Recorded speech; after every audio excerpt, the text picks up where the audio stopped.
Everybody, and welcome back to the On the Diamond and Into the Deep podcast. I am Mahal, your host, and welcome.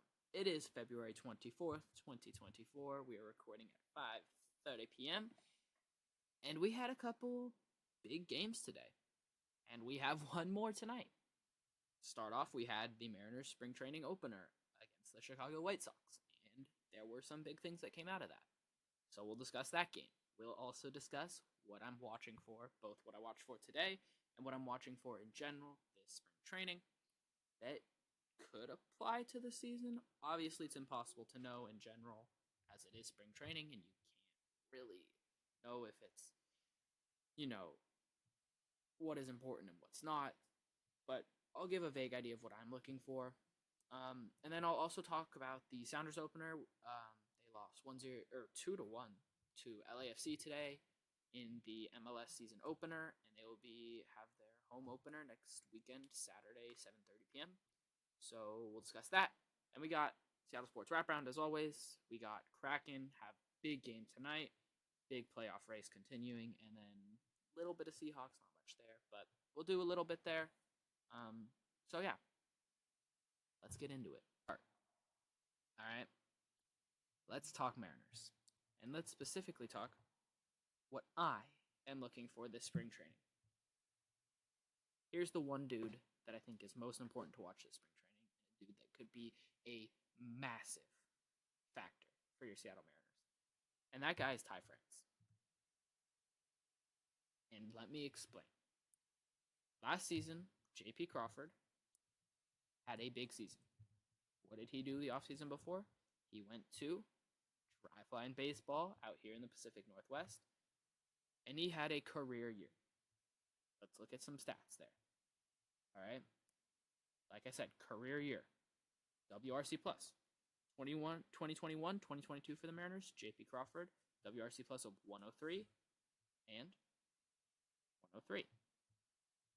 This year, he had a WRC plus of 134. If you don't know what that means he was 34% above league average in percentiles when you're thinking about it. So he was good. 34% is a lot better than 3%. All right, they calculate league average and they place that at 100. That's how WRC plus works.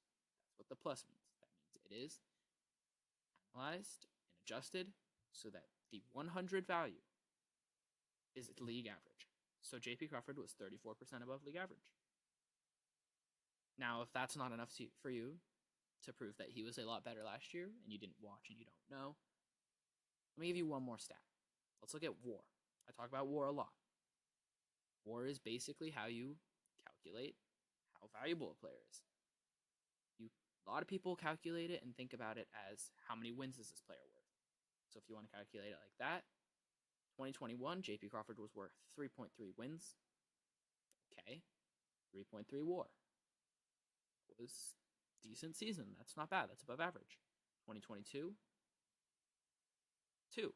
He had a WAR of 2. So he was worth 2 wins for your Seattle Mariners. Now, when you combine those, what do you get? 5.3. So in 2021, 2022, J.P. Crawford was worth 5.3 wins. Basically 5 if you want to round down. All right? Now, when you think about this year, when you look at it this year, like I said, he had a WRC plus of 134, which was 31% above both of his last 2 seasons when you compare it to league average. His WAR this year was about 4 and 0.9 wins. What did I just say he was worth in 2021 and 2022 combined? 5.3. So you get what I'm getting at? J.P. Crawford, his production this season was tiny bit less than what it was those last 2 seasons. If you want to look at a pure stat, something that anyone can look at and be like, oh, that's an important stat. Let's look at his home runs. 2021, 9. 2022, 6. Okay? So combined, what is that? 15 home runs. 2023, his power increased significantly. He got to 19 home runs.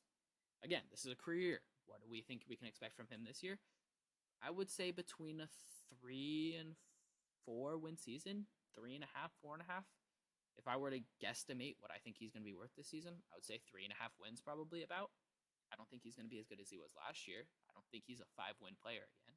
But if he is, boy, do we have a good leadoff hitter. And that is added to, not added, but it is a piece of this core that is extremely valuable, right? Now let's look at Ty France. Let's look at his Savant page, all right? Kick it off with the Savant page. Love talking Savant page. Ty France, all right? Where was he good last year? According to his Savant page, he was good at xWOBA. He was good at his expected batting average. So he's expected to hit 270, which batting average isn't everything, and it's a lot of stuff that weighs a lot higher than that. But it's not bad. You like a dude that can hit 270. That's not something you dislike. That's not a player that you don't want on your team. Right? Then you look at his expecting slugging, and that's about league average, a little bit below. 45th percentile, he was expected to slug 420. And what did Ty France do this offseason? Ty France went to Driveline Baseball. Where did JP Crawford go? Driveline Baseball. So you see what I'm getting at. Right? We knew Ty France was going to Driveline at the end of the offseason. That is something that any Mariners fan knew. Anyone in the baseball world could have known if they wanted to. Ty France's average exit velocity. 18th percentile, 87.5. Okay? Let me explain why that's important. Your average exit velocity basically is accounting for how hard you hit the ball. That's pretty simple. All right? And he's not hitting the ball especially hard according to when you're comparing it to league average. Now, JP Crawford was better than that this year. Slightly, but he was better. His exit velocity the past 2 seasons was close to what Ty France's was. It wasn't great. It was in the bottom 3% of the league in 2022. He goes to Driveline. He gets bumped up, closer to league average. Okay? He's hitting the ball harder. He's hitting for more power. His expected slugging went up to 384 from a place where it was not very good. From 337 to 384 in one offseason. Can Ty France get a similar type of thing? That's where I think it becomes important. Where do we get excited? Is the news that came out this week. Spring training began. All the players, what did they do? They reported. Ty France reports. They all have their press conferences. What does Ty France say in his? I have added, this isn't an exact quote, but this is basically what Ty France said. Ty France added 3.5 miles an hour to his bat speed. If you don't know, that is a lot. That is good. That is something that is extremely important, something that could suffer a lot of results for Ty. So you look at it, this is where you get excited, okay? And we won't know until the season happens, until we're about at halfway through the season, about at the All-Star break. I think that's when you can start to tell, what are we going to get from Ty France? And is that late? Sure, but you have a Tyler Locklear who had a fantastic game today in your farm system, going to be in AAA or AA, wherever you want to place him. He's just waiting in the wings. His ceiling is probably about Ty France, maybe a little bit better, and that's fine. A good Ty France is a great first baseman. But you have to get good Ty France. And I think right now, if I were to predict, I think we're going to get good Ty France this season. I really hope we do. All right? So what am I watching for? Obviously, watch the bat speed. And that's not something that you can necessarily see visually. But if you look at his swings last year, if you look at that repetitively, and then you look at him this season, this off season, if you look at videos of him swinging, his bat speed does look faster. He looks more athletic.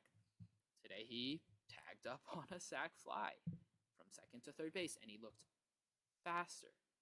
He looks more fit. He looks more athletic. He looks more balanced. So watch how balanced he is in his swing. That's another important thing. just watch how balanced he is, how fit he is. Just watch anything like that. Anything that is simply not results based, but results based is also important. I'll talk about that in a second. But just watch how he holds himself, how his swing looks, what is different. There's doesn't seem to be as much of like a hands moving before the pitch as like a trigger type thing, which seems important. And his swing looks flatter, looks smoother through the zone, also a lot faster, as we just discussed. He looks better, so we hopefully will get big things from him. He had a very nice double down the left field line today. How often did we see him do that last year? Not very often.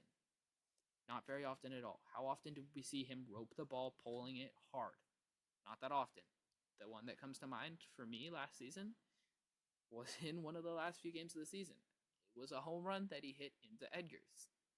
Off of that, it's not the out of town, it's like the fake out of town, the not digital out of town, whatever you want to call it. It was the home run against the Texas Rangers, game 160, I want to say. I think it was a Friday, wherein the city connects. We rapping, tried it always. Guidance up, yes sir.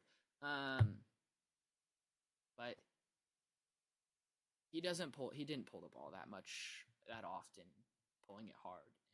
And what did he do today? First at bat, he did that. He did exactly that. Second at bat, he got hit by a pitch, so classic Ty France. He gets hit by pitches a lot. And it worries me because I don't want him to get injured. And he's had elbow problems. He's had wrist problems. So I hope he protects himself, tries not to get hit as much. But, that's not a big deal. Results based when we're watching the spring, watch how hard he's hitting the ball, watch where he's hitting the ball, watch if he's hitting line drives, if he's hitting weak ground balls, if he's popping it up a ton, if he's just kind of hitting it in the air out to the gaps, out to just wherever. Where is he hitting the ball? Is he hitting gaps? Is he hitting whatever? What does his launch angle look like? Those are the two. Launch angle, exit velocity are probably the two biggest things in my opinion. How hard is he hitting the ball? And then is that a line drive? Is that a ground ball? Is that a fly ball? What does that look like? Ideally, I think you're seeing line drives down the lines, line drives to left center, right center. That is when Ty France is at his best. When he can hit line drives hard into the left center gap, into the right center gap, down the left field line. You're not going to see much down the right field line probably based on his swing, but if you start seeing hard line drives down the right field line, again, be excited. He looks more fit. He looks like he can get doubles out of these types of things. So I don't want to overstate this. Don't get too amped up about Ty France, but it's something to pay attention to. He is someone to watch. Watch him tomorrow in the game. How does he look tomorrow playing the Guardians? If he plays, he probably won't play. But next time we see him on TV, how does he look? When we see videos from Ryan Divish or Adam Jude or Daniel Kramer, whoever we're seeing videos from the Mariners themselves, how does he look? If you're watching games on other teams' broadcasts on MLB TV, how does he look? All right? Watch that. Watch the things I just said. Watch the exit velocity. Watch how fit he looks. Watch how agile he looks. Watch his launch angle, and not the specific launch angle. Oh, he's got a launch angle of 17.1 degrees. But watch the launch angle like, is it a fly ball? Is it a ground ball? Is it a line drive? And I know I just said that, but again, if he's hitting hard line drives to the gaps, to the lines, to the poles, that's when you get excited, okay? That's when you should get to a place where you feel, okay, I expect Ty France to have a solid, decent season. And don't blow your expectations out of the water because that's unfair to Ty. But have a place where, yeah, I think Ty could do some solid things this season. Next, I would say watch Bryce Miller. We don't know when he's starting his first game. We don't know when he's pitching first, but watch how the splitter works. Watch how his fastball looks. Watch where he's sitting with his velocity. We know his velocity is already up than it was last season. Watch if he's healthy. Watch the release point. And that's not something that you can necessarily look, pitch to pitch. You're like, oh, his launch angle looks a tiny bit different. But if you're watching the game and you get a video of one of the pitches, then you get a video of another pitch, compare them. Where is that launch angle? If they're different pitches, if it's the slider and the fastball, if it's the splitter and the fastball, if it's whatever pitches it is, look for that release point. And if that release point's at the same point, he's tunneling these pitches, and there was a nice segment on MLB Network yesterday morning that I watched. If these pitches are tunneling, meaning they're in the same spot until they break. So fastball, it's going to be riding, right? It's just going to stay somewhat flat, but his ride's a little bit. Slider, it's going to be riding, cuts. Splitter, riding, cuts, right? You're going to have a slider going low and into lefties from Bryce Miller at a right-handed spot. Splitter's going to be a little bit more straight down, maybe a tiny bit of arm side. It's hard to tell because I haven't seen video necessarily from behind, but his looks like it's pretty flat and dips last second. So look at that. And again, I don't want to get too discussed on just results because that's not the most important thing. But if he's striking guys out, if dudes are getting fooled, yeah, that's something to be excited about. But most importantly, all these pitchers need to stay healthy. We saw Matt Brash got shut down this weekend because he has a little bit of like a knock. I haven't read the full article yet. I'll do that probably after this. But it doesn't sound too bad. It sounds like he'll be able to start throwing again as soon as Monday, Tuesday next week. Carlos Vargas also has had some shoulder shoulder soreness. So watch him. He had a fantastic live BP. It sounded like yesterday. He had a disgusting slider to Julio Rodriguez, who Ks on sliders a lot, and that's also something to watch. Is Julio chasing a lot? What is he looking like? Because we know Julio is going to be a very good player, and it's hard to tell in spring. But if you're seeing him lay off of sliders low and away, that's something that I think you can like. That is something that you should see and be like, yeah, if he keeps this up, that's important, that's great, that's fun to watch. So watch for health, watch for that Bryce Miller release point, watch for the splitter, watch for the tunneling of those pitches. For Brian Wu, watch his off speed, compare it to videos from last season, and I'll try to post a few videos of that on either Twitter or TikTok. Follow both of those at Diamond and Deep. Plug myself right now. Follow both those at Diamond and Deep. Follow the Instagram, the Twitter, the TikTok, all at Diamond and Deep. Listen on, if you're listening on video on YouTube, then listen on audio on Spotify or Apple at On the Diamond and Onto the Deep, a Seattle sports podcast. So yeah, if you're on YouTube, at Diamond and Deep. So follow me. Yeah. Again, so Bryce Miller, watch release point. Watch the tunneling. Watch the splitter. Watch the slider. Watch the fastball. How is he looking? Where is he sitting in terms of elo? When we're looking at Carlos Vargas, look at his control. How does that sinker, especially, how is he controlling that? Ty France, watch his athleticism. If he's hitting line drives, he's hitting the ball hard, if he's looking fit, whatever you want to see from Ty France that you think will make a big difference, watch for that. And don't look at just results, because results it's spring training. You don't know. It's a small sample size. And it's against pitchers that a lot of them you've never heard of. Think about who started for the Mariners. Casey Lawrence. How many of you have heard of him? I have heard of him. Did I know where he came from? No. But I've heard of him. But he's not a big league, massive starter. If they're facing a dude like a Devin Williams last year with Kelnick. Kelnick hit an Oppo Taco against Devin Williams last year. If you're seeing dudes do that, that's when you should be excited. If you're seeing Dominic Canzone, who I think will be playing tomorrow, hopefully.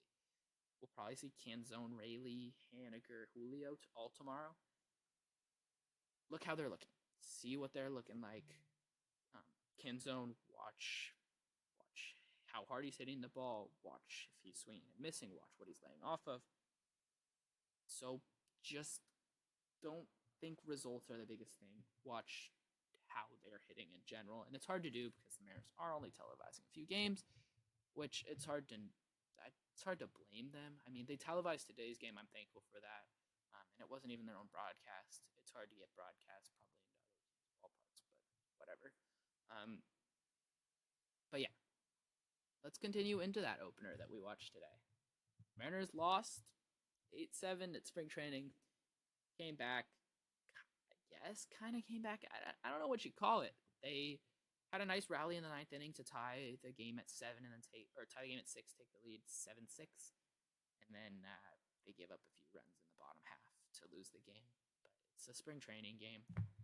What you're watching for is how did your players look, and a lot of them looked really good. The dudes that you want to see succeed and look solid, a lot of them looked pretty solid. Let's start with Jorge Polanco, because I didn't see much from JP. Let's start with this opening lineup. Polanco walked one time. I mean, not much to think there. There's not much to discuss there. Samad Taylor, who came in for him, his first at bat had a ball scraping almost home run. Second at bat had a home run. So Samad Taylor actually looked good. He looked fast. He was running. He was stealing bases. So he looked solid. He pinch ran for Polanco after Polanco walked, and he immediately stole a base. So that was good to see. Garver also walked, also struck out. Again, not much there. Can't really think anything of these guys until we see them in the regular season facing big-time pitchers and pressure moments. Jake Anchia, don't really care. Ty France, again, we just said double down the first base line, or the third base line. Not Ty France's first base, but France had a nice double down the third base line in his first at-bat, and then got hit by a pitch in his second at-bat. He was substituted by Tyler Locklear, who went 3 for 3. Single, double, single. Locklear looked great. He also had a diving play at first base. Gave me Evan White type memories. Goodness gracious. Evan White was ridiculous defensively. He was like a wizard at first base defensively. And obviously, France isn't like that, but maybe he will be with this new athleticism that he's found. Jake Rodden came in for that. Don't really care. He went 0 for 1, but he scored. Or he went 0 for 0, but scored a run. Might have been. He pinch ran. Don't really care. He scored a run. Taylor Trammell, 2 strikeouts. Alberto Rodriguez had a hit, an RBI, scored a run. 2 at-bats, again, not much there. Josh Rojas, strikeout and 2 at-bats, again. There's not much you can get just from that. Not going to talk about much else. Clase looked fast. If you didn't see, go try to find. I'm going to probably post it on my TikTok in a little bit, but if you haven't seen him running fast, go watch him run fast. He is speedy. It is fun to watch. And yeah, he went 2 for 2. He had a couple singles, and he was fast. Yeah, that's about it. Pitching wise, Casey Lawrence, not really much there, I don't think. But he had 2 innings of 1 hit, 2 strikeouts. Jackson Kowar came in. He had a solid outing, 2 strikeouts in an inning. That's about all that we really care about. Colin Snyder pitched an inning, gave up a walk. That's probably about all that matters there. And yeah, I mean, you're losing the game, but we saw some very solid things. Ty France looked great. Locklear looked great. Clase looked great. Cole Young also had an RBI. He hit the ball hard on that RBI. It was a sac fly out to like left center about. He hit it pretty hard. It was like a line drive that drove in a run. And I mean, he's young. What are we looking for? We're just looking for him to look solid. He looked great defensively. Had a great charging play to open up his play there. And then he had a pretty solid charging, kind of like a blooping catch that he made that was also pretty solid. And he looked good. Love Cole Young. He'll probably be in AA Arkansas this year, and he will be up with the team, if not the end of this year. I would say next spring training is when you're looking at him. You're like, can he break with the team? Who knows? We'll see what happens.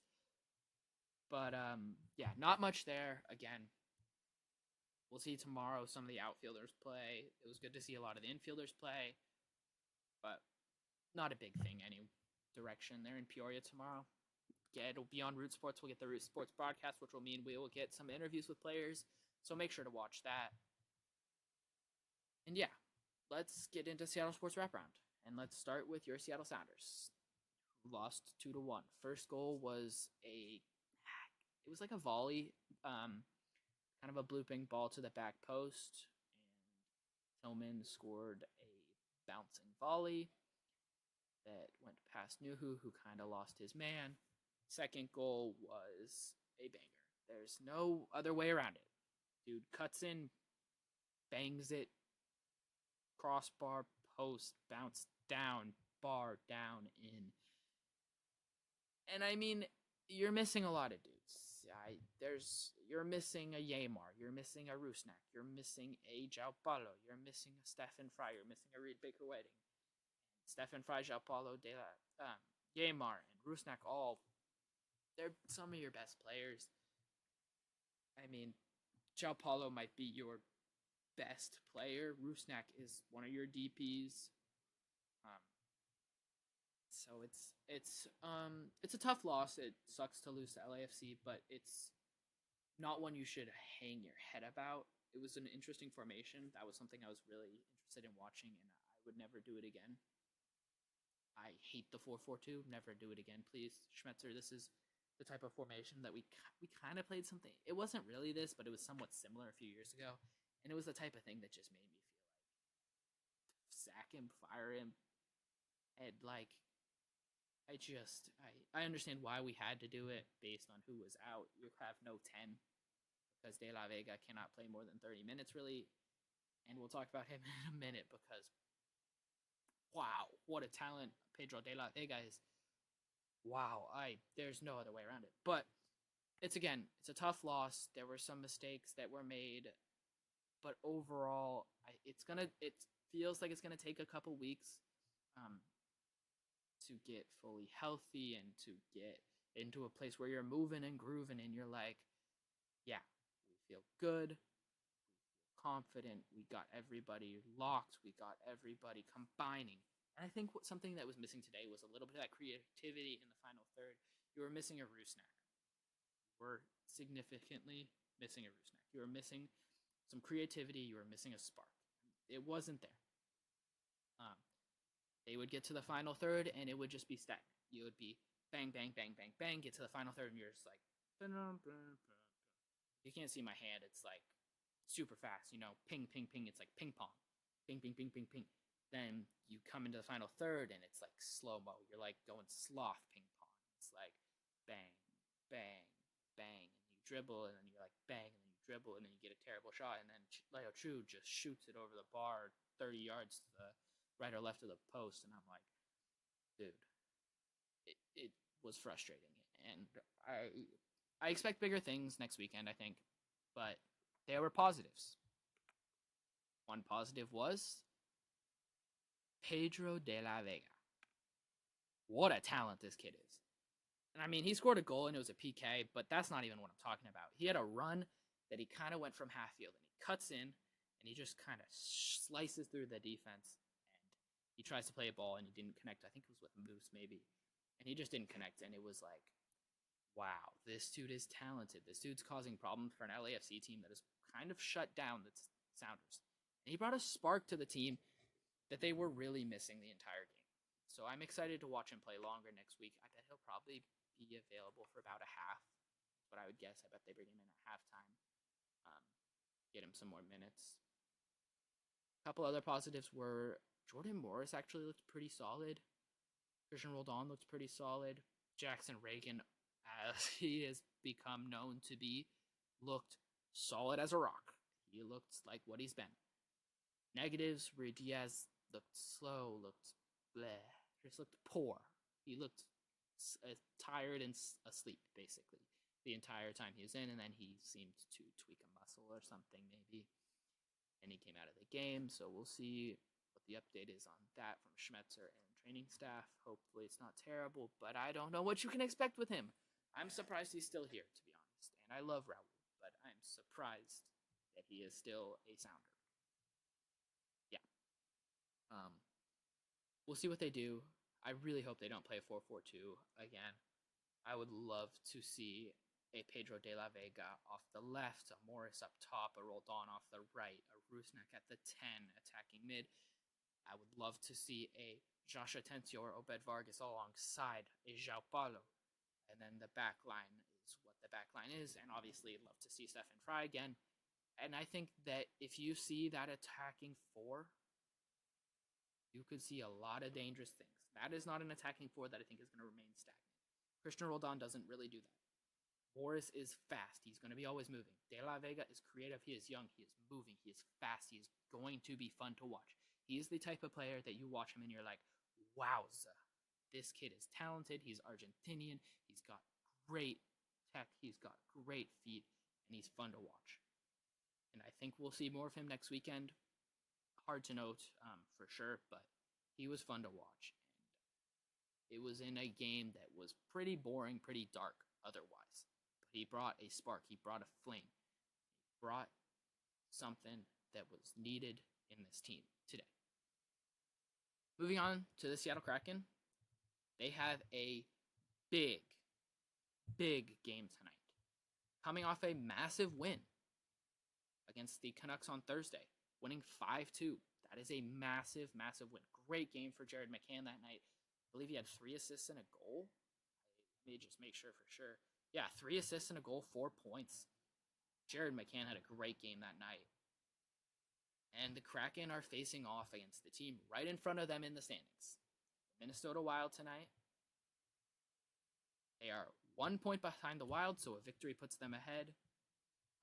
And they do have a game in hand there, so yeah, that would put them at 61 points. It puts them a point with a game in hand, or it would put them a point from that wild card spot in the Nashville Predators. They'd be tied on games, and we're getting into the thick of it, y'all. We are very close to the end of the season. You need your big players to step up now.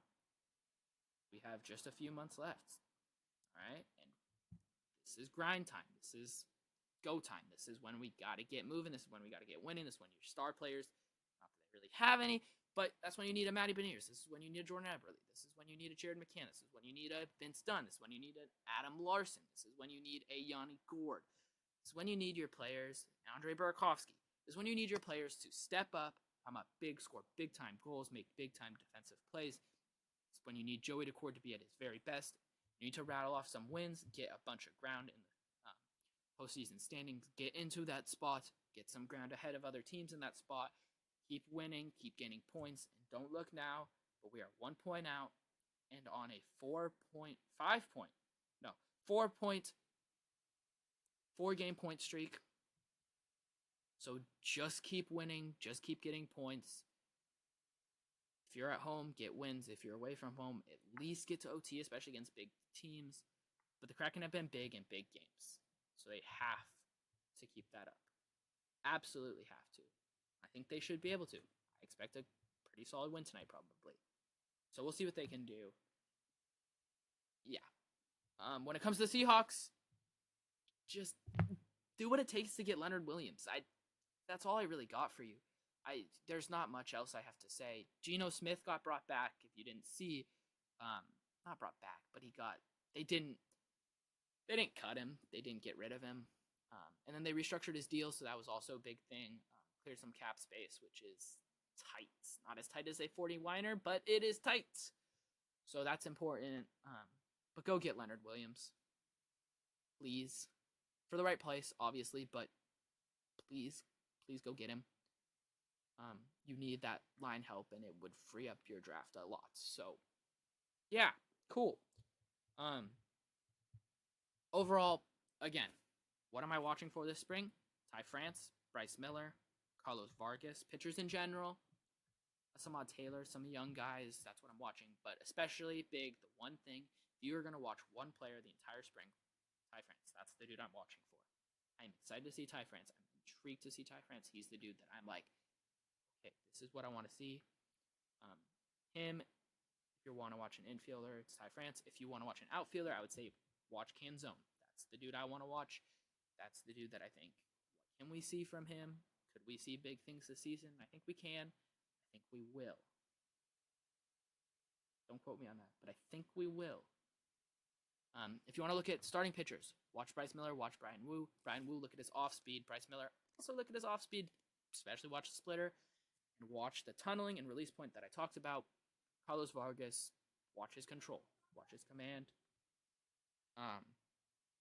Mariners lost opener, Sounders lost season opener, Mariners lost spring training opener. Mariners one doesn't really matter. Sounders one was kind of brutal, but I think it's going to take a little bit for them to get into a groove and a moving stage. Kraken need a win tonight against the Minnesota Wild to not stay in the playoff race, but to gain ground on a team right ahead of them. And they had a massive win this week against the Canucks, so hopefully they can continue that. Seahawks got to re-sign Leonard Williams for the right price, but do it. And yeah. So thank you all for listening. If you're on YouTube, go follow on Instagram, Twitter, TikTok, all at Diamond and Deep. The YouTube is also Diamond and Deep. If you are listening to the audio version on Spotify or Apple, go follow all those socials again. YouTube, Instagram, Twitter, TikTok, all at Diamond and Deep. So thank you all for listening. Go M's, go Hawks, go Sounders, go Kraken. Let's get the playoffs. Let's get to opening day healthy, and let's get the Sounders moving and grooving. So thank you all for listening. Adios. Peace.